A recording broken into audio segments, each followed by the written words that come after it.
Welcome back to Perkins Pipes. Yes, it is a music-related episode. I've got the deep purple hat on. I've got the shirt for the album One-Sided War by Michael Sweet.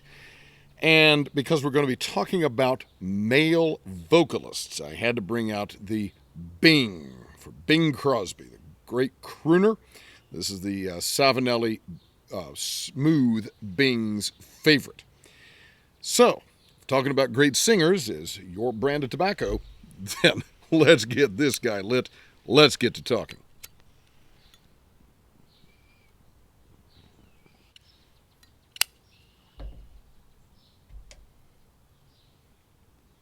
Now, I do like Bing Crosby. I do. I definitely enjoy Bing's voice.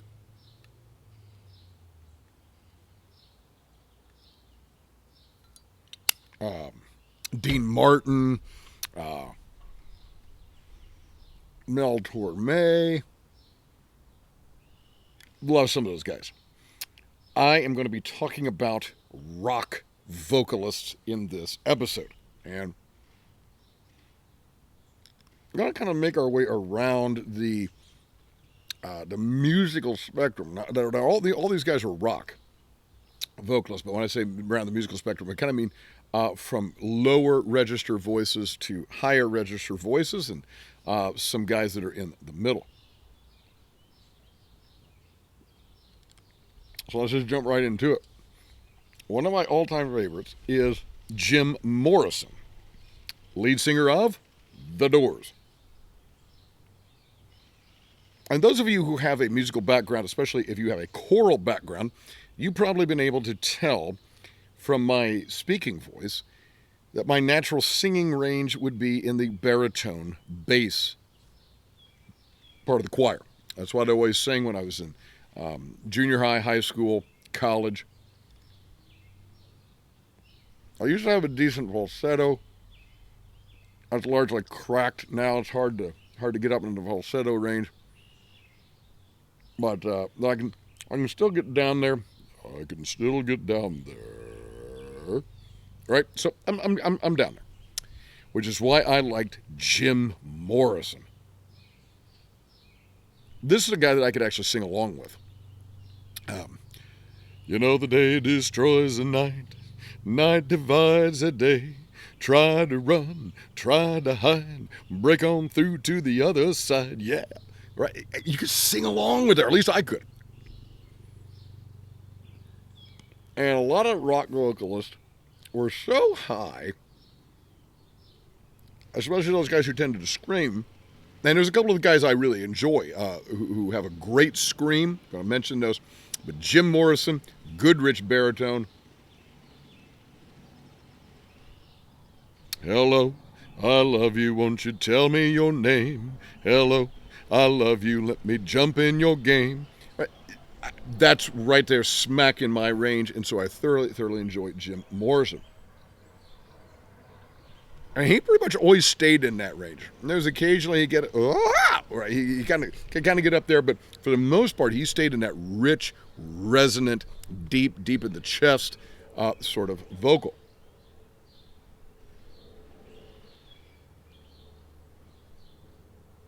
For that reason, another guy that I thoroughly enjoyed was Ronnie James Dio.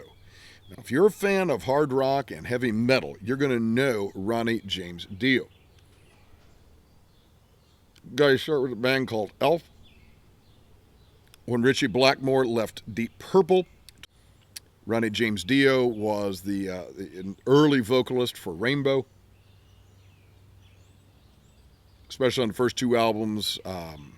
Well, no, I take it back. About three albums worth, I think.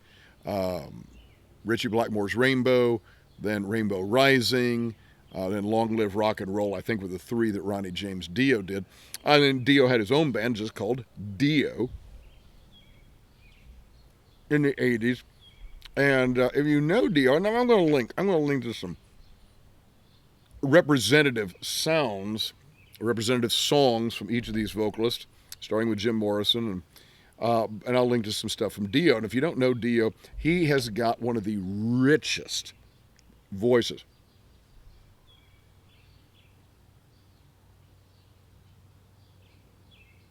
Now, he could definitely get up there, but he wasn't as deep as Morrison in terms of the baritone bass, although he could get lower. He wasn't super high, although he could get into a scream if he needed to. What makes Dio's voice so great, although he has passed away, of course, as has Jim Morrison, what made Dio's voice so great was how rich it was, how resonant it was, how clear it was. Dio's one of those guys, we often make the this comparison, although it doesn't make any sense anymore. We say this guy could sing the phone book and it would sound good. Of course, there are no phone books anymore, but you get the idea. This guy could just sing anything and it would sound rich and resonant and just wonderful. So we'll make sure we put a couple of good Dio links in there for you.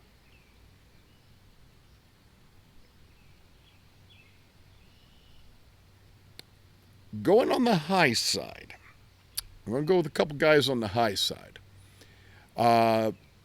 Absolutely love Robert Plant. Okay, lead singer for Led Zeppelin. Of course, he's done his own thing. He's had, what was a group called Band of Joy. He had, what was it, Fabulous Space Shifters, I think was the name of the band. That he was in a lot of solo albums, especially back in the 80s. He's been doing some stuff here of late with Alison Krauss, who comes out of the country realm. Robert Plant's voice is phenomenal. It was back in the 70s, definitely in the 80s, and it still is today, although obviously it has changed.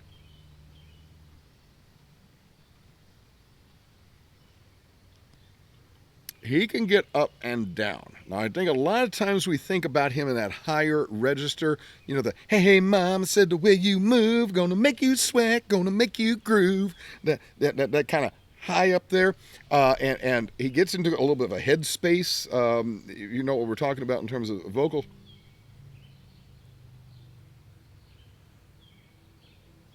But he could also be a little bit lower, right? If I said to you tomorrow, take my hand, child, come with me, bringing me to a castle I will take you, where what's to be, they say, will never be. But he can do that right, that kind of yo-yoing sound up and down, where it's very rich, it's very in the throat, it's very in the chest, and he can go up into this nice head space, get a very high pitch.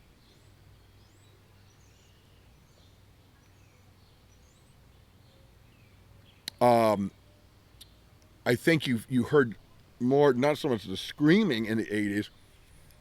I think of the exquisite album Now and Zen. Just an incredible album, came out late 80s of his. Definitely in that tenor range. But again, some crystal clear moments. Oh my gosh, go listen to Now and Zen. Listen to the whole album. It's fabulous. Stuff he did with Alison Krauss now in his later years. One of his solo albums, I think I've talked about it on this channel before. We'll see if we can find it, and if I did, I'll link it. His album Carry Fire.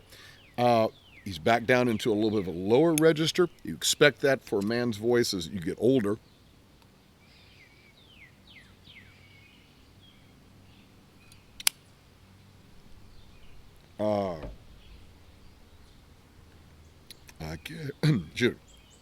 I carry fire for you here in my naked hands. It's very, very resonant again, very rich. It's very much down in here, but still distinctly Robert Plant.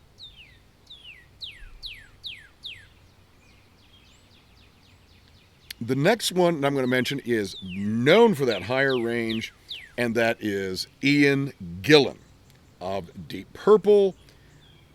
Deep Purple many times. He's been in Deep Purple, out of Deep Purple, in Deep Purple, out of Deep Purple. He had his own band called Gillan.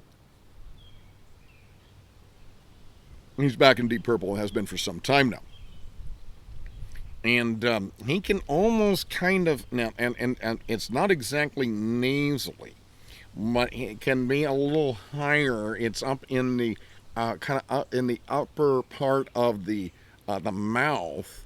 He's got it up in there somewhat.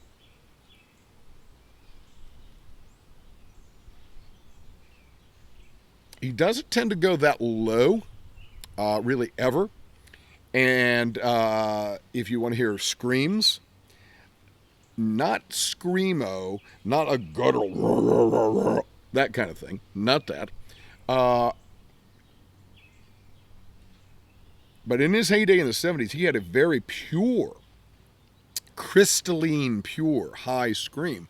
And you can't get any better than Child in Time off of Deep Purple's 1970 album In Rock. Again, we'll certainly link to that. You want to hear his vocals and what he can do there. And I guess he does start off a little bit lower, not anywhere I would really call baritone, or certainly not bass, but maybe high baritone, low tenor. You know, sweet child in time, you'll see the line that's drawn between good and bad. And I can feel that kind of in my upper palate, as kind of where that sound to me is kind of coming from. And then he kind of hits up in there, see the blind man. And I can't do this now, but he has a shooting at the world. When he says shooting, it goes, woo! It goes really, really high there. And then he does these, really just, and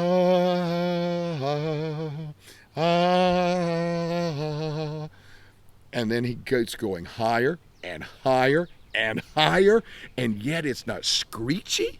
It is crystalline, pure, unbelievable. Then I'm going to come to my final two guys. And these guys definitely marry the high and the low. The one definitely tends to the lower baritone side of things, very, very rich. He can hit the high screams, or at least he could, back in the 70s and 80s. There's another guy from the 80s onward, known for his through the stratosphere high screams. In fact, I could only sing along with his stuff back in the day if I was doing falsetto. It's the only way I could match this guy. He can also come down. He's had to a little bit with his age, and he's also able, though, to come down somewhat. And I would say probably low tenor, but he can also be very, very rich. So these two guys kind of blend the sounds of these other vocalists I've been talking about.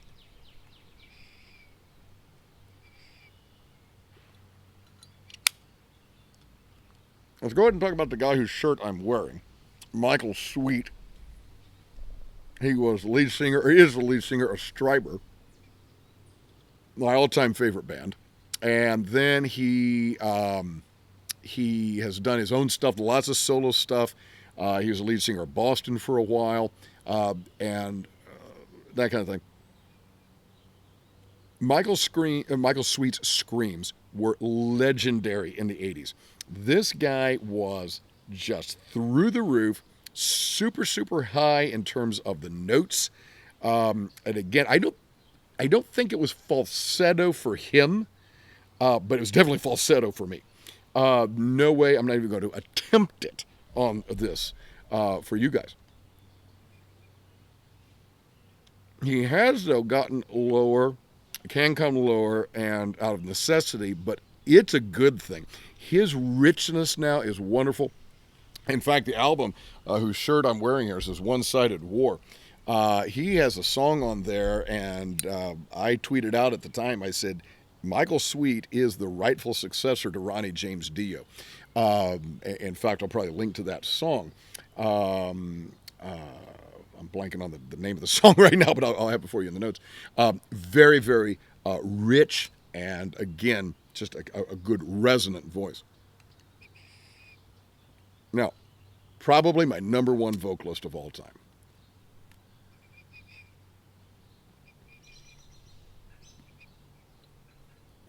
David Coverdale. He putzed around North England. There's a couple different bands. He's a band called The Government. Then he got picked as the lead singer for the Mark III lineup of Deep Purple. Recorded a few albums with them. 80s Whitesnake.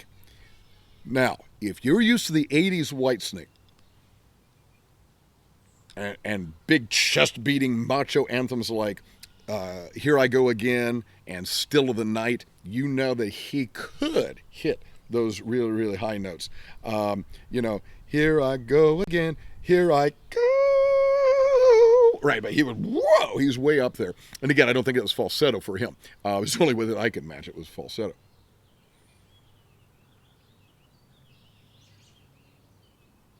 He could also do that in the Deep Purple stuff. But the money voice for David Coverdale is his early 80s Whitesnake stuff. Whitesnake was really a blues rock band at that time, long before they did the hair metal thing. And so many people find that their favorite era of Whitesnake. And I think in no small part because David Coverdale's voice is so unbelievably rich, so unbelievably resonant. It's a good, solid, low baritone voice. And I'll link to some good ones on there for you there as well.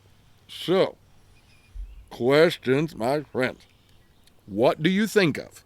Do you like, do you know, what do you think of Jim Morrison, Ronnie James Dio, Robert Plant, Ian Gillan, Michael Sweet, David Coverdale? I want to hear your thoughts on those guys first. Now, you know what the second question's going to be, so be mulling it over while I relight here.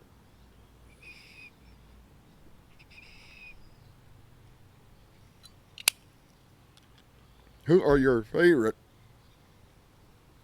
male vocalists? Now, I suppose if we want to keep it apples to apples, we probably should say rock vocalist. If you say, you know what, I don't care, my favorite is Ezio Pinza, then, from South Pacific, then say Ezio Pinza, right? Your favorite is Bing Crosby, then say Bing Crosby. But if you can, maybe try to keep it to the rock side of the equation. So I'd love to hear your thoughts. As Malcolm Guite likes to say, I do these little things in order at last to do nothing. Or as I say in Latin, Parva ago ut tandem, nihil agam. Have a wonderful day.